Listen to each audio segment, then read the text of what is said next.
এত সুন্দর বালক তুমি ইলম কেন শিখনি কেমন করে শিখব ইলম বাবা যে শেখায়নি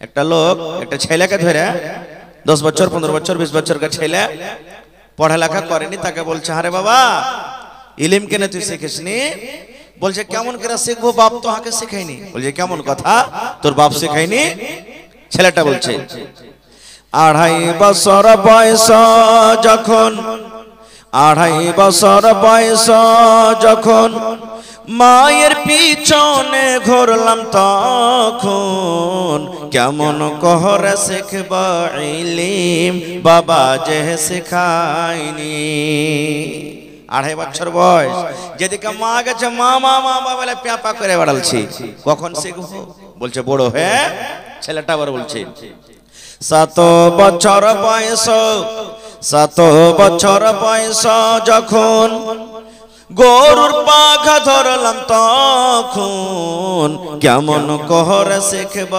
ইলম বাবা যে শেখায়নি কেমন করে শিখবো জি 7 বছর বয়সে এসে বাপ কইছে তুই গরু চড়াইতে যা ভুঁইস চড়াইতে যা ছাগল বকরি চড়াইতে যা কখন শিখবো বলছে আর একটু বড় হ্যাঁ আবার ছেলেটা বলছে 10 বছর বয়স 10 বছর বয়স যখন হালের মুঠা ধরলাম তখন কেমন করে শিখব ইলম বাবা যে শেখায়নি 10 বছর বয়স বাপ বলছে যে জানারে হাল খান্ডা বাহাই না রে এ ঝাটু মন্টু সেন্টুরা কোথায় গেলি তোরে রে হাল বাইতে জানা হাল বাইতে চলে গেলাম বলছে তারপরে আর পড়ালেখা করতে পারিস নি আবার বলছে 15 বছর বয়স 15 বছর বয়স যখন বিয়ে শাদি করলাম তখন কেমন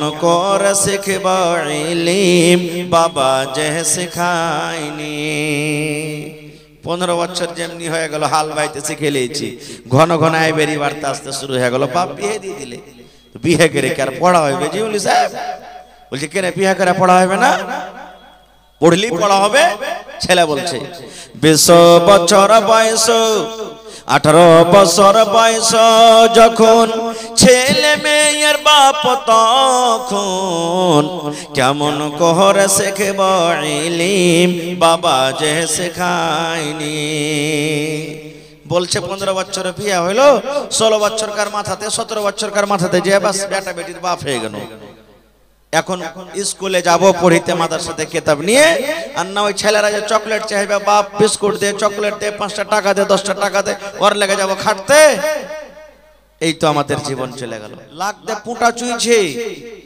এখনো কষার দুধ শুকায়নি আর 2 লাখ 3 লাখ টাকার ভাই ওকে বিক্রি করে দিলে বিয়ে দিয়ে দিলে একটা কারণ এটা বেটি ছেলের যখন বাড়ি আসছে বেটিকে পড়িয়ে লেখে ফের কি করবি তুই এই লোকের বাড়িতে গোবর তুলবে ছাই তুলবে লোকের বাড়ি ঘর ঝাড় দিবে লেপবে মায়ের লোককে ফের অত পড়িয়ে লেখে কি করবি এই তো আমাদের সুবহানাল্লাহ ছোট্ট থেকে আমরা বেটাকে বলবো গরু চড়াইতে জানা রে ঘাস কাটতে জানা রে হাল বাইতে জানা রে এই করতে জানা রে ওই করতে জানা রে দুনিয়ার সব কথা বলতে পারবো কিন্তু এই কথাটা বলবো না বেটা চল তোকে স্কুলে রেখে আসি বেটা চল তোকে মাদ্রাসাতে রেখে আসি তাই কবি বলছেন আপনারা সেটা সেটা বসেন ভাই যারা এদিকে খাড়ো হয়ে আছেন ভাই চলে যান ফাঁক গালাতে ভর্তি হয়ে যান আপনারা এটা দ্বীনি মজলিস বসলে ওয়ার লাভ আলাদা বসলে দুটা লাভ আল্লাহর দয়া পাবেন আর আমাকে বলতে ভালো লাগবে আপনিও মনোযোগ দিয়ে শুনবেন তা একটু মেহেরবানি করে আপনারা অ্যাডজাস্ট হয়ে যান একবারে কয়েক ঘন্টার আমরা মেহমান আছি একটু সেটা সেটা বসেন আল্লাহর রাস্তে ইন্নাল হামদালিল্লাহ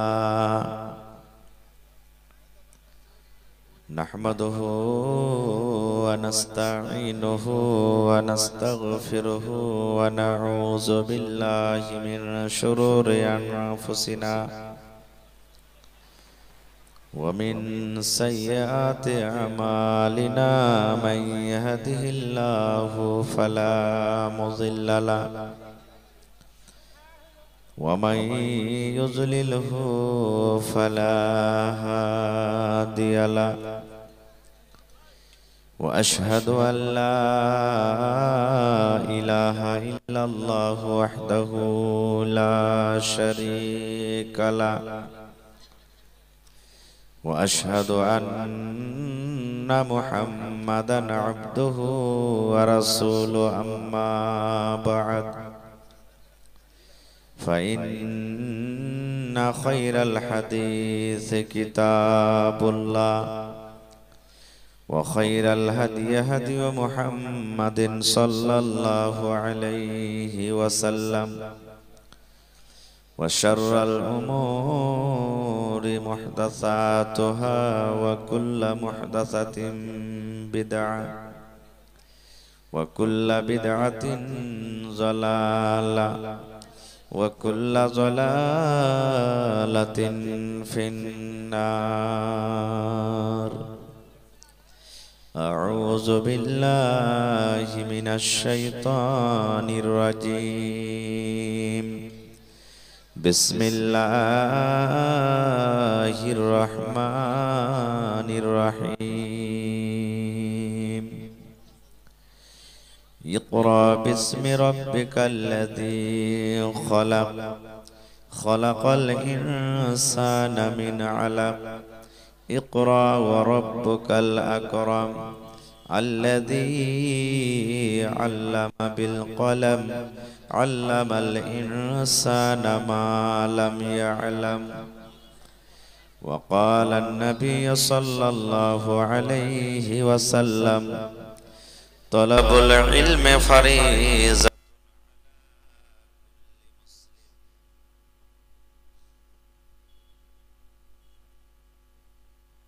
মরণে কথা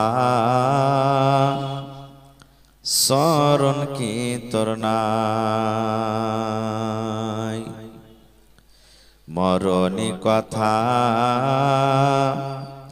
মনে কি তোর নাই মরণে কথা স্মরণ কি তোর নাই রে মুমিন ভাই মরণে কথা স্মরণ কি তোর নাই তুমি যখন যাবে মরে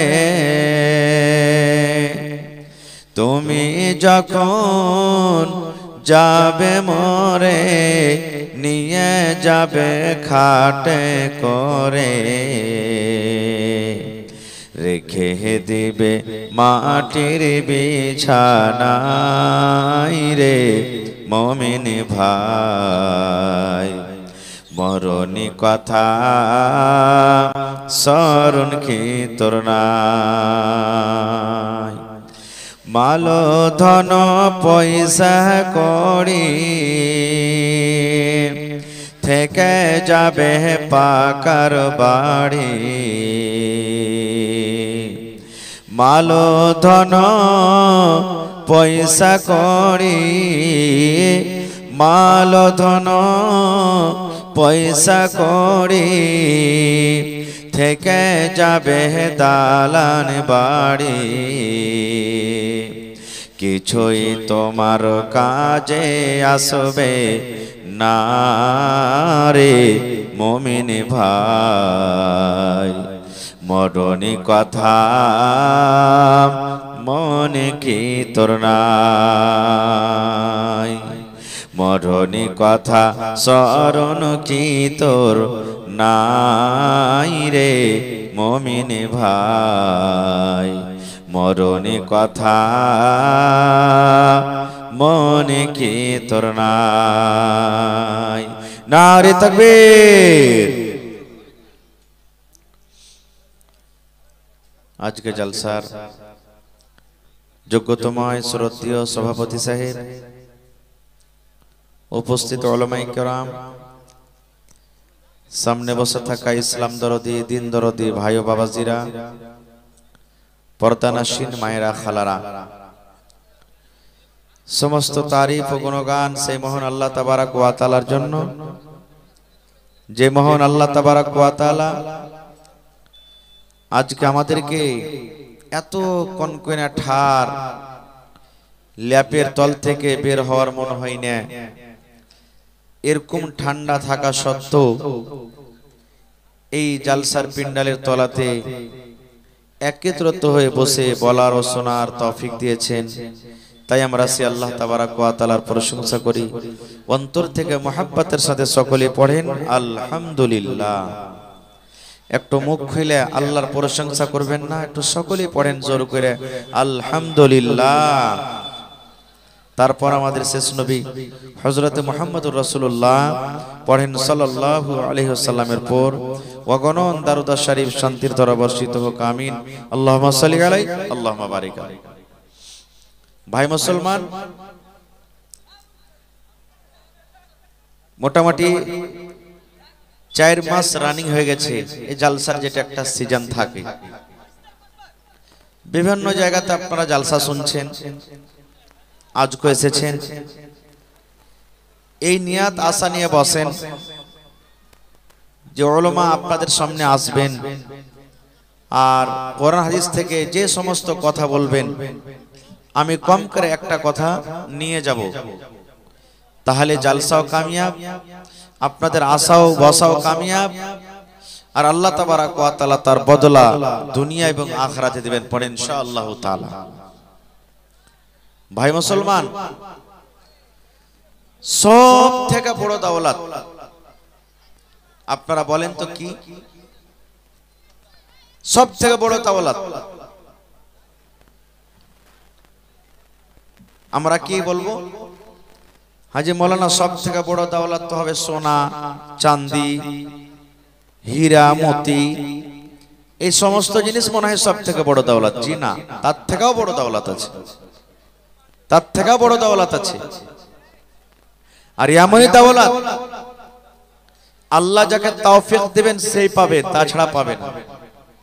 এমনই দৌলত আপনি রাস্তাতে হেঁটে চলে যাবেন, গুন্ডা সামনে পড়ে গেছে, চাকুর ভয়ে বন্দুকের ভয়ে পকেটে যা টাকা আছে কাটতে পারবে, কিন্তু যেই দৌলত আপনার ভিতরে আছে তাকে কোনোদিন কাটতে পারবে না। সেটা হলো কি জানেন? যতই খরচ করেন কমবে না। পকেটে আজকে জালসা শুনতে এসেছেন, 1000 টাকা নিয়ে এসেছেন, 500 নিয়ে এসেছেন, 100 নিয়ে এসেছেন, এক কাপ চা খেলেন, একটা বিস্কিট খেলেন, 50 টাকা দান করলেন, টাকা শেষ হয়ে গেল। কিন্তু ওকে যত খরচ করবেন বাড়বে, ও ঘটবে না। সেটা হলো কি? ইলমের দৌলত, শিক্ষার দৌলত। ইলম ওহ দৌলত হ্যায় जो कभी लुटती नहीं, इल्म वह दौलत है जो कभी लुटती नहीं, 1000 खर्च करने से कभी घटती नहीं, কোনদিন ঘটবে না। তবে ভাই ইলমটা শিখা কি? ইলম শিখা কি? আল্লাহর নবী মুহাম্মদ সাল্লাল্লাহু আলাইহি সাল্লাম বলেছেন কি? তলাবুল ইলমি ফারিজাতুন আলা কুল্লি মুসলিম। আল্লাহর নবী বলেছেন, হে আমার উম্মতেরা, নর হোক কিংবা নারী হোক, আল্লাহর নবী শুধু নর কিংবা নারীকে বাছাই করে বলেননি, গোটা পৃথিবীতে যত মুমিন মুমিনা মুসলমান মুসলিমা বেটা ছেলে বেটি ছেলে রয়েছেন, সমস্ত মুসলমানদের ব্যাপারে নবী বলেছেন, উম্মতরে ইলম শিখা তোমাদের প্রতি ফরজ। ইলম তোমাদেরকে শিখতে হবে, কারণ ইলম বিনা তোমাদের জীবন হলো আধুরা। রাত আর দিন বরাবর হচ্ছে? রাত দিন বরাবর হবে ভাই? রাত দিন বরাবর হয় না। কেন হয় না? দিনের বেলাতে হেলোজেন জ্বলবে না, দিনের বেলাতে বাল্ব জ্বলবে না, দিনের বেলাতে মার্কারি জ্বলবে না। কেন জ্বলবে না? এই জন্য জ্বলবে না, আল্লাহ রাব্বুল আলামিন দিনের বেলাতে বড় হেলোজেন সূর্য দান করেছেন। যেমনই সূর্য উঠবে গোটা পৃথিবীর অন্ধকার দূর হয়ে যাবে। আল্লাহর নবী বলেছেন, হে আমার উম্মত, এই মতো যারা জানে এবং জানে না রে তারা কোনোদিন সমান হইতে পারে না। আল্লাহ বলেন যারা রাত দিন যেমন বরাবর সমান হইতে পারে না, এই মতো যারা জানে পড়ালেখা, যারা জানে পড়ালেখা যারা শিখেছে তারা আর যারা শিখেনি তারা কোনোদিন সমান হইতে পারে না, কোনোদিন সমান হইতে পারে না। এই জন্য ইলম শেখাটা দরকার। এটা মনে নয় আমি মাওলানা হব, মাদ্রাসাতে আমাকে পড়াইতে হবে, আমি মাওলানা হব, আমাকে জালসা করতে হবে, এই জন্য আমি ইলম শিখছি না। আমি স্কুলে পড়ালেখা করব, আমাকে ডাক্তার হইতে হবে, মাস্টার হইতে হবে, ইঞ্জিনিয়ার হইতে হবে, প্রফেসর হইতে হবে, এটা দরকার নাই বন্ধু। আপনি ডাক্তার হন কিংবা নাই হন, আপনি প্রফেসর হন কিংবা নাই হন, আপনি মাস্টার হন কিংবা নাই হন, আপনি ইঞ্জিনিয়ার হন কিংবা নাই হন, আপনি পড়ে লেখে চাকরি করেন বা নাই করেন, কিন্তু বন্ধুরে ইলম শিখাটা হলো দরকার, ইলম শিখাটা হলো জরুরি। কিন্তু আজকে আমরা মুসলমান খাস করে শেরশাবাদী ইলমে খুবই পিছা আছি। পিছে থাকার কয়েকটা কারণ, আমাদের ভিতরে লোভ চলে এসেছে। লোভ কি জানেন? পড়োশির একটা বেটা সুরাত চলে গেছে, কেরাল চলে গেছে, দুবাই গেছে, আপনার মনে মনে জাগছে পড়ে লেখে কি করবি রে? আরে হজলার বেটাটাকে দেখ 50,000 টাকা মাস কামাইছে, পড়ে লেখে তুই কোন ডিগ্রি করবি আর কোন চাকরি করবি? একটা কারণ। 2 নম্বর কারণ, লাখ দে পুঁটা চুইছে, এখনো কষার দুধ শুকায়নি, আর 2 লাখ 3 লাখ টাকার ভাই ওকে বিক্রি করে দিলে, বিয়ে দিয়ে দিলে। একটা কারণ এটা। বেটি ছেলের যখন বাড়ি আসছে, বেটিকে পড়িয়ে লেখে ফের কি করবি তুই? এই লোকের বাড়িতে গোবর তুলবে, ছাই তুলবে, লোকের বাড়ি ঘর ঝাড় দিবে, লেপবে, মায়ের লোককে ফের অত পড়িয়ে লেখে কি করবি? এই তো আমাদের। সুবহানাল্লাহ। ছোট্ট থেকে আমরা বেটাকে বলবো গরু চড়াইতে জানা রে, ঘাস কাটতে জানা রে, হাল বাইতে জানা রে, এই করতে জানা রে, ওই করতে জানা রে, দুনিয়ার সব কথা বলতে পারবো, কিন্তু এই কথাটা বলবো না বেটা চল তোকে স্কুলে রেখে আসি, বেটা চল তোকে মাদ্রাসাতে রেখে আসি। তাই কবি বলছেন, এত সুন্দর বালক তুমি ইলম কেন শিখনি, কেমন করে শিখব ইলম বাবা যে শেখায়নি। একটা লোক একটা ছেলেকে ধরে 10 বছর 15 বছর 20 বছর का ছেলে পড়ালেখা করেনি, তাকে বলছে আরে বাবা ইলম কেন তুই শিখিসনি? বলছে কেমন করে শিখবো, বাপ তো হাকে শেখায়নি। বলছে কেমন কথা, তোর বাপ শেখায়নি? ছেলেটা বলছে 2.5 বছর বয়স যখন, 2.5 বছর বয়স যখন মায়ের পিছনে ঘুরলাম তখন, কেমন করে শিখব ইলম বাবা যে শেখায়নি। 2.5 বছর বয়স, যেদিকে মা গেছে মা মা মা বলে প্যাপা করে বেড়ালছি, কখন শিখবো? বলছে বড় হয়ে। ছেলেটা আবার বলছে 7 বছর বয়স, 7 বছর বয়স যখন গরুর পাখা ধরলাম তখন, কেমন করে শিখব ইলম বাবা যে শেখায়নি। কেমন করে শিখবো জি? 7 বছর বয়সে এসে বাপ কইছে তুই গরু চড়াইতে যা, ভুঁইস চড়াইতে যা, ছাগল বকরি চড়াইতে যা, কখন শিখবো? বলছে আর একটু বড় হ্যাঁ। আবার ছেলেটা বলছে 10 বছর বয়স, 10 বছর বয়স যখন হালের মোটা ধরলাম তখন, কেমন করে শিখব ইলম বাবা যে শেখায়নি। 10 বছর বয়স, বাপ বলছে যে জানা রে হাল খান্ডা বাহাই না রে, এ ঝাটু মন্টু সেন্টুরা কোথায় গেলি তোরে রে, হাল বাইতে জানা? হাল বাইতে চলে গেলাম। বলছে তারপরে আর পড়ালেখা করতে পারিস নি? আবার বলছে 15 বছর বয়স, 15 বছর বয়স যখন বিয়ে শাদি করলাম তখন, কেমন করে শিখব ইলম বাবা যে শেখায়নি। 15 বছর যেমনি হয়ে গেল হাল বাইতে শিখে নিয়েছি, ঘন ঘন আইবেরি বার্তা আসতে শুরু হয়ে গেল। বাপ বিয়ে দিয়ে দিলে, বিয়ে করে কি আর পড়া হবে? জিউলি সাহেব বলছে কেন বিয়ে করে পড়া হবে না? পড়লেই পড়া হবে।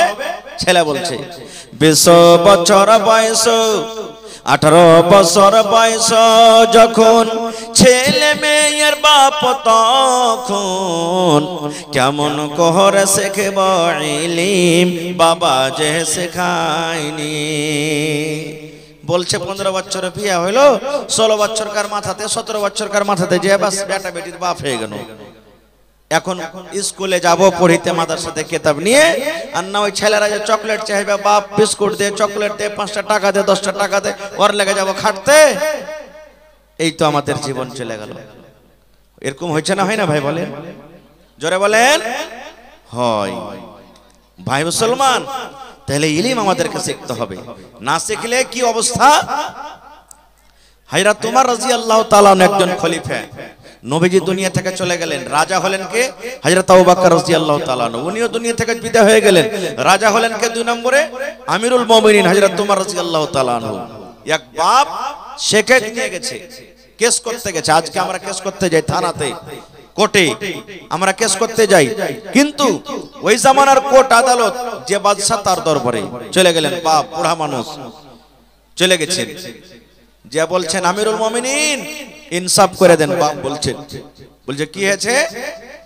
বলছে আমার বেটা আমাকে কোড়ার বাড়ি, লাঠির বাড়ি কিংবা চাবুকের বাড়ি মেরেছে। বাপ বলছেন আমার বেটা আমাকে মেরেছে। কি কারণে মারলে? বলছে আমার বেটাকে জিজ্ঞাসা করেন। বলছে তোমার বেটাকে এনেছো? বলছে না। বলছে যাও তোমার বেটাকে নিয়ে আসবে। পরের দিন চলে গেলেন বাড়ি। বাড়িতে যাওয়ার পর বলছেন এই তোকে উমর ফারুকের দরবারে যেতে হবে, চল। ই তো জানছে ছেলেটা, ওরে আল্লাহ, এর মানে আমার আব্বা উমর ফারুকের দরবারে কেস করে এসেছে। যে রাগী মানুষ আজ তো আমার চামড়াকে উজড়ে নিবে। রাস্তাতে হাঁটছে আর বলছে আব্বাজি কি হয়েছে? ঘুরে চলেন, ভুল হয়ে গেছে, মেরে দিচ্ছে, আর মারবো না। খুব বাপ তো ময়না ফুলের এত করে তুই লাইনে এসেছিস রে সালা বেটা সালা, মেরে দিয়ে রেখে তুই নখরা করছিস, চল তুই ওখানে, তোকে ওখানেই তোর যা হবে হবে। চলে গেলেন হযরত উমর ফারুক রাদিয়াল্লাহু তাআলা আনহু। এবার ওই ছেলেটাকে বলে না যে তুই কেন মেরেছিস? কি বলছেন? এরে আল্লাহর বান্দা, وَقَضَى رَبُّكَ أَلَّا تَعْبُدُوا إِلَّا إِيَّاهُ وَبِالْوَالِدَيْنِ إِحْسَانًا। এরে আল্লাহর বান্দা, হে যুবক, এই নওজওয়ান, তুমি কি আল্লাহর কিতাব কোরআন পড়নি? আল্লাহ রাব্বুল আলামিন কোরআনে বলেন, আল্লাহ এই ফয়সালা করে দিয়েছেন তোমরা মা বাবার সাথে ভালো ব্যবহার করো, মা বাবার সাথে তোমরা হোসনে সলুক করো। আল্লাহ রাব্বুল আলামিন ফয়সালা করে দিয়েছেন তোমরা মা বাবার তোমরা সেবা করো। ওয়া কাযা রাব্বুকা আল্লা তা'বুদু ইল্লা ইয়াহু ওয়া বিল ওয়ালিদাইনি ইহসানা। একমাত্র তোমরা আল্লাহর পূজা করো, একমাত্র তোমরা আল্লাহর ইবাদত করো, আল্লাহ ছাড়া অন্য কোনো মানুষের, অন্য কোনো জিনিসের পূজা করিও না, এবং মা বাবার সাথে তোমরা ভালো ব্যবহার করো। তারপরে আল্লাহ রাব্বুল আলামিন বলেন, ইম্মা ইয়াবলুগান্না ইন্নাকাল কিবার আহাদুহুমা আও কিলাহুমা ফালা তাকুল লাহুমা উফফিন ওয়ালা তানহারহুমা ওয়া কুল লাহুমা কাওলান কারীমা। হযরত ওমর বলেন, আরে যুবক, তুমি আল্লাহর কিতাব কোরআনকে পড়নি রে বান্দা। আল্লাহ রাব্বুল আলামিন বলেন, তোমার মা বাপ দুজন কিংবা একজন যখন বুড়া হয়ে যাবে, তোমার মা কিংবা বাপ যখন বয়স প্রাপ্ত হয়ে যাবে, যখন খাটা খোটা করতে পারবে না, ওই টাইমে ওই সময়তে তোমরা মা বাবাকে নরম করে কথা বলবে রে, গরম করে কথা বলবে না, তোমরা ধমক দিয়ে দিয়ে কথা বলবে না, রাগ করে করে তোমরা কথা বলবে না। মা বাবার সাথে যখনই কথা বলবে, আল্লাহ শিখিয়ে দিচ্ছেন বান্দারে কাওলান কারীমা, নরম করে মিষ্টি ভাবে তোমরা মা বাবার সাথে কথা বলবে। কেমন করে কথা বলবে? যদি আপনার মা, যদি আপনার আব্বা আপনাকে বলেন, আব্দুল্লাহ রে, এ আব্দুর রহমান, এ জায়েদ বাকার আলী, শুন, এ বেটা চলে যা মানঝালি মার্কেটে চক চলে যায় রে বেটা, আমার দুটা মিষ্টি খাওয়ার মন হয়েছে, ধন রে দুটা মিষ্টি গেল তুই আমাকে এনে দে। বাপ যদি বলে বেটা রে এই ঠান্ডার সময় তো আমার একটা জ্যাকেট না রে ধন, একটা সুন্দর একটা আমাকে জ্যাকেট দিয়ে দি। মা যদি বলে বেটা রে পায়ে আমার ঠান্ডা লাগছে রে ধন, তুই আমাকে এক জোড়া মুঞ্জা গালা নিয়ে এসে দে। আল্লাহ বলছেন বান্দা রে যদি তোমার টাকা থাকে তুমি টাকা দিয়ে মা বাপকে তোমার আশাকে পুরা করে দাও, আর যদি তোমার পকেট খালি না থাকে তুমি যদি যেতে না পারো ওই টাইমে মাকে ধমক দিয়ে বলিও না, মা বাপকে তুমি কড়া করে বলিও না পারবো না দিতে, কেন তুই আমার কাছে চাবি। আল্লাহ বলছেন বান্দা রে তোমার মাকে তোমার আব্বাকে তুমি আদর করে বলো মাগি এ আমার মা দরদিনী মা, আমার আব্বা জান আজকে আমার একটু কাজ আছে আমি কালকে যাব, কিংবা আব্বাজি আমার পকেটে এখন টাকা নাই আমি টাকার ব্যবস্থা করছি, টাকার ব্যবস্থা করে আমি আপনাকে আইনে দেব। আল্লাহ বলেন এইভাবে নরম করে তুমি তোমার মা বাবার সাথে কথা বলো। তারপরে হায়রা তোমার বলছেন রে আল্লাহর বান্দা মা বাবার জন্য দোয়া করতে হয়, মা বাবার জন্য দোয়া। ওরে আল্লাহ আজকে আমাদের বয়স এত বড় হয়ে গেল মা বাবার জন্য জীবনে দোয়া করতে জানি না। এই আমার মায়েরা খালারা আপনারা মা বাবার জন্য দোয়া করবেন। কেমন করে দোয়া করবেন আল্লাহ শিখিয়ে দিয়েছেন বান্দারে, পড় পড় রব্বির হামহুমা কামা রব্বায়ানি সগীরা। পড়েন রব্বির হামহুমা, জোরে পড়েন ভাই, রব্বির হামহুমা কামা রব্বায়ানি সগীরা। আয়াতটার মানে এই দোয়াটার মানে আল্লাহ বলছেন এ বান্দা তোরা মা বাবার জন্য দোয়া কর। কেমন করে দোয়া কর? রব্বির হামহুমা কামা রব্বায়ানি সগীরা। আল্লাহ জি আমার মা বাপ ছোটবেলাতে যেমন আমার পরে দয়া করেছেন, আমার পরে মায়া করেছেন, আল্লাহ অমনি ভাবে আমার মা বাবার পরে তুমি দয়া মায়া করো। নারে তাকবীর। আয়াতটা যেমনই পড়ে শুনেলেন ছেলেটার চোখ দিয়ে ঝরঝর ঝরঝর করে পানি ঝরতে শুরু হয়েছে। আর বাপ সাইডে খাড়া হয়ে আছে। বাপ তখন মনে মনে বলছে হ্যাঁ এখন তো ডর হয়েছে রে বেটা, তুই তো মেরে দিয়েছিস বুঝা সুঝা করিসনি, এই দরবারে এসে তোর চোখতে পানি ঝরছে। বাপ তো জানে না যে কি কারণে চোখ দিয়ে পানি ঝরে, আরবি বুঝা মানুষ ওরা, আরবি ভাষা সব বুঝে নিলেন আল্লাহর কোরআনে কি বলছেন। এইবারে তখন হযরত ওমর রাদিয়াল্লাহু তাআলা আনহু ছেলেটাকে বলছেন রে আল্লাহর বান্দা কেন তুমি কান্দো, তোমার বাপকে তুমি কেন মেরেছো? ছেলে বলছেন আমিরুল মুমিনিন আপনি যে আমাকে কোরআন থেকে এত সুন্দর করে বয়ান শোনালেন, জীবনে আমার আব্বা জান আমাকে কোনোদিন কোরআন শোনায়নি, কোনো মাদ্রাসাতে দেয়নি, কোনো হাফেজের কাজে দেয়নি, কোনো কারির কাজে দেয়নি, কোনো মাওলানাতে দেয়নি, কোনো মাকতাবে দেয়নি, কোনো মসজিদ আমাকে দেয়নি। আমি জীবন ভর রাখালি করেছি আমিরুল মুমিনিন। যদি আমার আব্বা জান আমাকে জ্ঞান দিতেন, আমাকে মাদ্রাসাতে পড়িয়ে দিতেন, কোনো মাওলানার কাছে আমাকে দিতেন, যদি কোনো ইমাম সাহেবের কাছে আমাকে দিতেন, আমি পড়তাম আর জানতাম, আর জানার পর মা বাবার সাথে আমি এরকম কোনোদিন ব্যবহার করতাম না। না জানার কারণে আমি মেরে দিয়েছি, আমি ভুল করেছি, না জানাতে আমি মেরে দিয়েছি। তখন বলছেন যে তোমার ছেলেকে তুমি পড়ালেখা করোনি? বলছেন না। তখন হযরত ওমর রাদিয়াল্লাহু তাআলা আনহু বলছেন বাপকে যে তোমার বেটাটাকে নিয়ে বাড়ি চলে যাও, তুমি বাড়ি যাও। তখন বাপ বলছেন যে মনে হয় আমার চোখের সামনে মারবেন, আমাকে বাড়ি যেতে বলছে। আর মানে যে আমার সামনে মারতে গেলে আমি তার বাপ তো আমাকে মায়া দয়া লাগবে, তাই আমাকে বাড়ি যেতে বলছেন। তখন বলছেন যে আমিরুল মুমিনিন আমার চোখের সামনে আমার বেটাকে আপনি কড়া লাগান মারেন, আমার কোনো মায়া দেওয়া হবে না। এবারে হযরত ওমর রাদিয়াল্লাহু তাআলা আনহু রেগে গেলেন।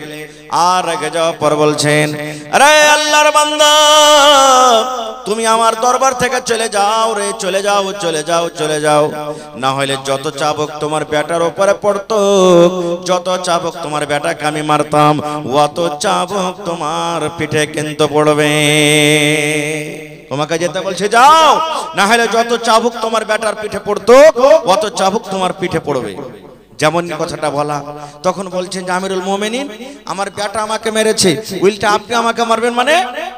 এবার আমিরুল মুমিনিন বলছেন, এরে আল্লাহর বান্দা, প্রথমে তুই তোর বেটাকে কামড় দিয়েছিস রে, প্রথমে তোর বেটার জীবনটাকে তুই নষ্ট করে দিয়েছিস, প্রথমে তোর বেটাটার জীবনকে বরবাদ করে দিয়েছিস, ইলম না দিয়ে শিক্ষা না দিয়ে তাকে তার জীবনটাকে নষ্ট করেছিস।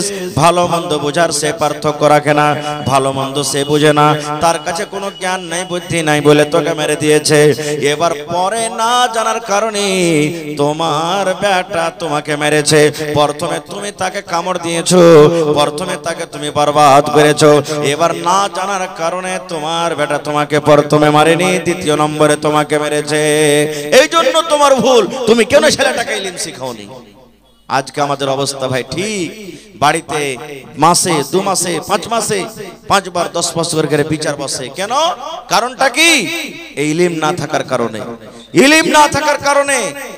ভাই আমার, এই যে আমার আগে ওই নেতাজি কি নাম আর ছিল, খুব দামি কথা বলে গেলেন, খুবই দামি কথা বলে গেলেন যে বাড়ি বানান না আপনি, টিনের বাড়িতে জীবন কাটিয়ে দেন, জমি জায়গা নিতে না পারেন জীবন কাটিয়ে দেন, কিন্তু ছেলেরাকে আপনি পড়ান, না হলে ওই ছেলে বড় যখন হবে তখন জুয়ারি হবে, শরাবি হবে, হ্যাঁ লুচ্চা লাফাঙ্গা হবে, আর আপনার যে এত কষ্ট করে দাওলাত করা, বাড়ি ঘর করা, ও বিক্রি করবে আর ওকে নষ্ট করে দিবে। বুড়াইতে গেলে টুকুর টুকুর করে আপনি তাকাবেন, আপনার কিচ্ছু চলবে না, তখন কিচ্ছু চলবে না। কতক্ষণ ভাই আমার, আল্লাহ তাআলা সব থেকে আগে কোন মানুষকে বানালছেন বলেন তো? ওই লোকটার নাম কি? হায় আল্লাহ, কথা বলেন না যে ভাই। আল্লাহ তাআলা সর্বপ্রথম যেই মানুষকে বানালছেন, মানুষের নাম কি? জোরে বলেন। হযরত আদম আলাইহিস সালাম। কি থেকে বানালছেন আল্লাহকে? মাটি থেকে। মাটি থেকে বানালছেন, আর মাটি থেকে বানার পর সব কিছুর জ্ঞান বুদ্ধি আল্লাহ দিয়ে দিয়েছেন আদমকে। যা কিছু শিখার আল্লাহ করে না বলছেন, সব শিখিয়ে দিয়েছেন। এবার ফেরেশতা আর মানুষের মোকাবিলা শুরু হয়ে গেল, মোকাবিলা, ইন্টারভিউ শুরু হয়ে গেল, কে বেশি পারছে, পরীক্ষা শুরু হয়ে গেল। আল্লাহ রাব্বুল আলামিন ফেরেশতারাকে ডাক দিলেন। একদিকে ফেরেশতার জামাত, ফেরেশতার দল, একদিকে মাটির আদম আদা, একদিকে মাটির মানুষ আদম, আমাদের বাপ যিনি হলেন আবুল বাশার, গোটা পৃথিবীর মানুষের বাপ। আল্লাহ ফেরেশতারাকে বলেন, ফেরেশতারে এটার নাম কি রে ফেরেশতা? ফেরেশতা বলেন, আল্লাহ জানি না। এটার নাম কি? জানি না। এটার নাম কি? জানি না। এটার নাম কি? জানি না। এটার নাম কি? জানি না। ফেরেশতারা বললেন, আল্লাহ যতটুকু আমাদেরকে জানালছো আল্লাহ সেইটুকু জানি, বাকিটা আমরা বলতে পারবো না। এবার আল্লাহ রাব্বুল আলামিন আদমকে বলছেন, আদম তুমি বলো তো এটার নাম কি? পট করে বলে দেন, আল্লাহ এটা ম্যাক। মানে আমি বুঝার জন্য বলছি, এটা বলিয়েন না যে তখন ম্যাকই ছিল। আল্লাহ বলবেন এটার নাম কিনা তো বল, এটার নাম কিনা তো মোবাইল, এটার নাম কিনা তো আসমান, এটার নাম কিনা তো কেলার গাছ, এটার নাম কি জমিন, সব পট পট পট পট পট পট করে বলে দিলেন। ওরে সুবহানাল্লাহ। এবার যখন আদম নবী বলে দিলেন, আল্লাহ রাব্বুল আলামিন সমস্ত ফেরেশতারাকে বললেন, আদমকে তোমরা সাজদা করো। एगो आपाची गाड़ी जिसका नंबर है 5973 कहीं पर लगाया हुआ था, लेकिन अभी नहीं मिल रहा है। इसलिए अगर कोई इधर उधर रखे हैं तो उसको दिखा दे। और जो लोग गाड़ी बाइक से आए हैं उससे बहुत ही मेहरबानी है कि जहां पर स्टैंड बनाया गया है वहीं पर रखे। अगर कहीं इधर उधर रखते हैं और चोरी हो जाते हैं तो उसका जिम्मेदार आप खुद हैं। इसलिए गाड़ी का स्टैंड जहां बनाया गया है आप वहीं पर टोकन लेकर के रखें। अगर इधर उधर रखते हैं और गाड़ी चोरी हो जाती है तो उसके जिम्मेदार खुद आप हैं। ভাই আমার দেখেন, নেকির কাজে এসে গুনার কাজ করছে ইলম না থাকার কারণে। আমি কাঠিয়ার গেছিলাম একটা প্রোগ্রামে, আফসোসের কথা বলছেন মাওলানা, এতদিন তো বাজারে অন্য অন্য জায়গাতে চুরি হতো যে মাওলানা, এখন মাটি দিতে যায় তা মানুষ চুরি করছে। আমি বলছি হাজি ভাই মাটি দিতে যায় কি চুরি করবে যে ভাই? কাফন নাকি? বলছে না, যে মাটি দিতে গেছে ওর পকেট থেকে পকেট মার হয়েছে। একটা লোক 40,000 কি 45,000 টাকা নিয়ে হসপিটাল যাচ্ছিল, কেউ আত্মীয় ছিল অপারেশন হলটে, ওকে নিয়ে আসতো, বলছে যে জানাজা হয়েছে একটু মাটিটা দিয়ে দিয়ে পরে যাব, দেখছে তো পকেটে টাকা নেই। আমি তখন বললাম হইতে পারে ওর টাকাটা পড়ে গেছে। বলছে না জি মাওলানা, একজন আর পড়বে, পাড়ায় জানাজা তখন হয়ে গেছে, কার 1500, কার 2000, কার 500, কার কিছু এরকম ভাবে হারাইতে থাকছে, চুরি হয়ে থাকছে। হে আল্লাহ, মুসলমান কত আমরা পড়ে গেছি রে ভাই। যে কবরস্থানে যে আল্লাহর ডর, আল্লাহর ভয় না করে আমরা এখনো চুরি করছি। হযরত ওসমান গনি রাদিয়াল্লাহু তাআলা আনহু কবরকে যখন দেখতেন, কাইন্দে কাইন্দে কাইন্দে চোখ দিয়ে পানি ঝরে ঝরে সমস্ত দাড়ি ভিজে যেত, এত কাঁদতেন কবরকে দেখে। তখন একজন জিজ্ঞাসা করলেন, ওগো ওসমান, আল্লাহর নবী জাহান্নামের বয়ান করেন, জাহান্নামে এই আযাব আছে ওই আছে, জাহান্নাম দেখে তুমি অত কাঁদো না, জাহান্নামের কথা শুনে অত চোখে পানি দেখা যায় না, যত কান্দন তুমি কবরকে দেখে কাঁদছো, কারণটা কি? হযরত ওসমান রাদিয়াল্লাহু তাআলা আনহু কি বলেছিলেন শুনেন। হযরত ওসমান রাদিয়াল্লাহু তাআলা আনহু বলেছিলেন, আরে আল্লাহর নবীর সাহাবীরা, নবী বলেছেন মানুষের মৃত্যুর পর, মানুষের যখন মওত হয়ে যাবে, সর্বপ্রথম মানুষকে কবরের ভিতরে রেখে দেওয়া হবে রে। আর কবরে রেখে দেওয়ার পর আল্লাহর দুইজন ফেরেশতা তার কবরের ভিতরে আসবেন, তাকে উঠিয়ে বসিয়ে দিবেন, আর উঠিয়ে বসার পর তাকে তিনখানা প্রশ্ন করবে, আরবি জবানে সওয়াল করা হবে, আরবি জবানে আমাকে আপনাকে জবাব লাগবে। হযরত ওসমান বলেন, নবী বলেছেন কবরের পরীক্ষাতে যারা পাস করে যাবে, কিয়ামতের দিন প্রত্যেক জায়গাতে পাস করে যাবে। আর কবরের পরীক্ষাতে যারা ফেল করে যাবে রে, কবরের পরীক্ষাতে যারা পার করতে পারবে না, কিয়ামতের দিন প্রত্যেক জায়গাতে সে ফেল করে যাবে। যার গুনাহ খাতা মাফ, আল্লাহ রাব্বুল আলামিন আগেকার গুনাহ মাফ করে দিয়েছেন, পিছাকার গুনাহ মাফ করে দিয়েছেন। দুনিয়াতে যে সাহাবী জান্নাতের খুশখবরি পেয়েছেন, যে সাহাবী ইয়াতো নবীর সামনে একদিন দান করেছেন, উট দিয়ে দিলেন নবীকে, নবী বললেন দান করো রে। ওসমান গনি উট দিয়ে দিলেন, ওসমান গনি ঘোড়া দিয়ে দিলেন, সোনা দিয়ে দিলেন, চাঁদি দিয়ে দিলেন। নবীজির চাঁদির টাকাগুলা এরকম ভাবে সোনার টাকাগুলা উছলাইছেন আর বলছেন, ওসমান রে, আজ থেকে তুই যা করবি রে বাবা, আল্লাহ তোর গুনাহ মাফ করে দিবি। আজ থেকে তোর গুনাহ মাফ, তোর গুনাহ মাফ, তুই এত আল্লাহর রাহে দান করেছিস, আল্লাহ তোর গুনাহকে মাফ করে দিবেন। এরকম সাহাবীরা মুসলমান কবরে গিয়ে দেখেন, কবরকে দেখে এত কাঁদছে, কান্দে কান্দে কান্দে চোখের পানি ঝরে যায়। আহা হা, দেখেন মা খালার পেন্ডালটা ছোট হয়ে গেছে বলে, তো মা খালা একটু সাইডে সাইডে আপনারা বসেন, বহিনেরা যারকে জায়গা হয় না একটু আরাকে জায়গাটা দিন, একটু মেহেরবানি করে সাইডে সাইডে বসে। তো ভাই আমার, আমি বলছিলাম কি, আদম নবী যখন সব বলে দিলেন, তখন আল্লাহ তাআলা বললেন যে সিজদা করো। কাকে? আদমকে। কারণ কি? আদম পড়িতে পারলেন, ইমতিহানে পাস হয়ে গেল, ফেরেশতারা পারলে না, আল্লাহ বলছেন মাটির আদমকে সিজদা করো, সব সিজদা করলেন ইল্লা ইবলিস। এই দেখেন, ইবলিস কিন্তু সিজদা করলো না। ইবলিসটাকে জানেন? খুবই পড়ালেখা মানুষ, ইবলিসটা খুব পড়ালেখা মানুষ, এত পড়ালেখা যে কহার কথা নাই। জান্নাতে আল্লাহ তাআলা রেখেছিলেন তাকে, ইবলিসকে জান্নাতে রেখেছিলেন। অন্য অন্য কিতাবে আমি পড়েছি, লিখেছে যে ওর নাম ছিল হারিস, ইবলিসের আগে নাম ছিল কি? হারিস, বা অন্য অন্য কিতাবে আরো কিছু নাম লিখছে। এবারে আল্লাহ তাআলার একটা কথা মানলে না, আদমকে সবাই সিজদা করলে, ফেরেশতারা কিন্তু ও করলে না। আল্লাহ তাআলা বলছেন যে এই তুই কেন সিজদা করবি না? তখন ও কি বলছে জানেন? আল্লাহ যে আদমকে আমি সিজদা করব না। আল্লাহ বলছেন কেন তুই সিজদা করবি না?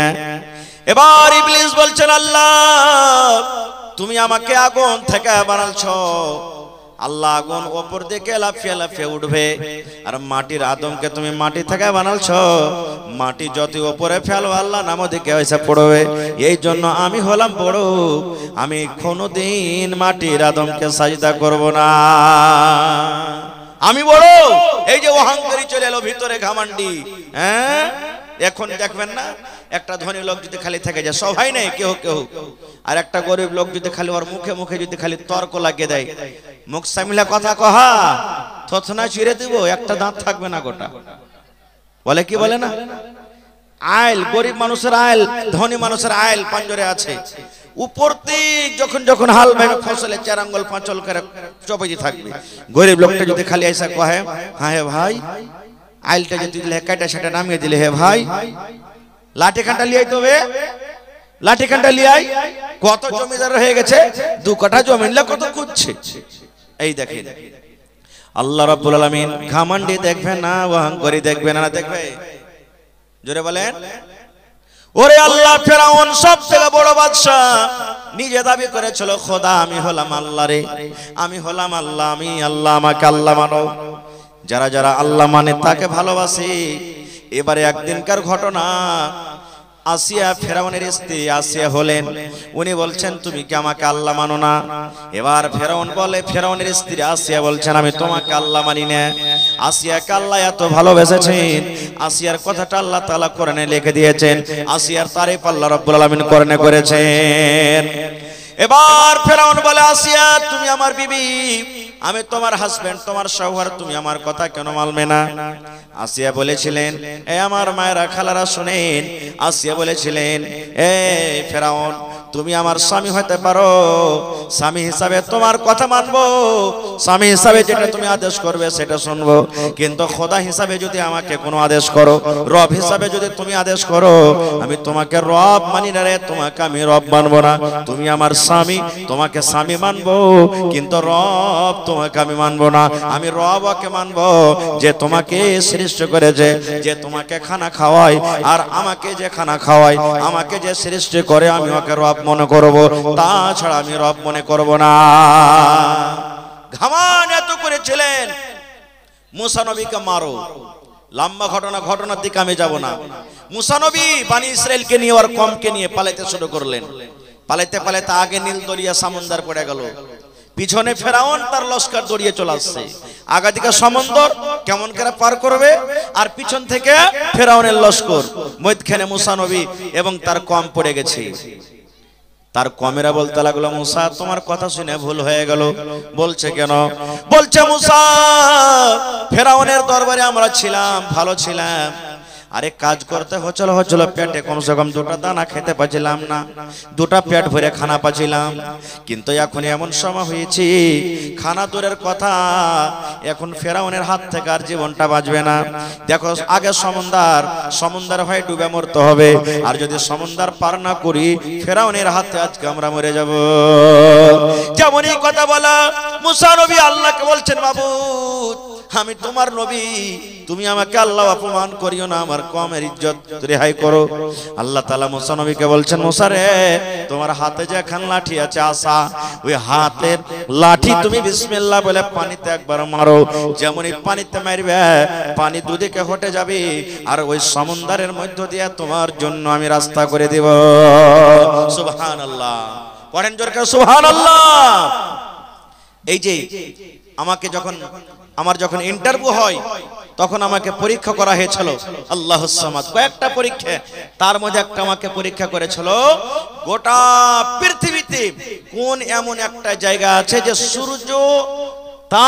সূর্যর রশ্মি একবারই মাটিতে পড়েছে, তাছাড়া আর পড়েনি।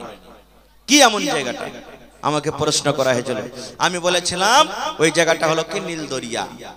পড়া ছিল, জানা ছিল, নীল দরিয়া। বলছে কেমন করে? বলছে মুসা নবী দোয়া করলেন আল্লাহর কাছে, আল্লাহ ফেরাউনের লস্কর, ফেরাউন যদি সমুদ্রের রাস্তা না হয় আমার কমকে মেরে ফেলে দিবে, আল্লাহ আমার কমকে বরবাদ করে দিবে। আল্লাহর আদেশে মুসা নবী সমুদ্রে লাঠি মারলেন, পানি দুদিকে হটে গেল।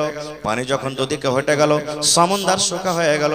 এবার শুকা সমুদ্রে সূর্য রশ্মি পড়বে না? পড়বে না? বলেন পড়বে না ভাই?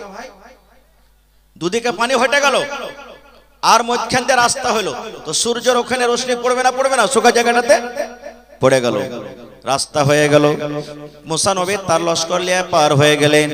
ফেরাউন দৌড়াতে দৌড়াতে তার লস্কর নিয়ে এইবারে সমুদ্রে লাফিয়ে পড়ে গেছে রাস্তাতে। আরে ফাঁকা রাস্তা আছে, চল ধর আমরা পার হয়ে যাব। মই সমুদ্রে যখন গেছে আল্লাহ পানিকে বলছে, পানি রে তোর কাজ হলে ডুবিয়ে দেওয়া, পয়সা দেওয়া রে পানি। এ পানি শোন, তোরা এক জায়গাতে হয়ে যা,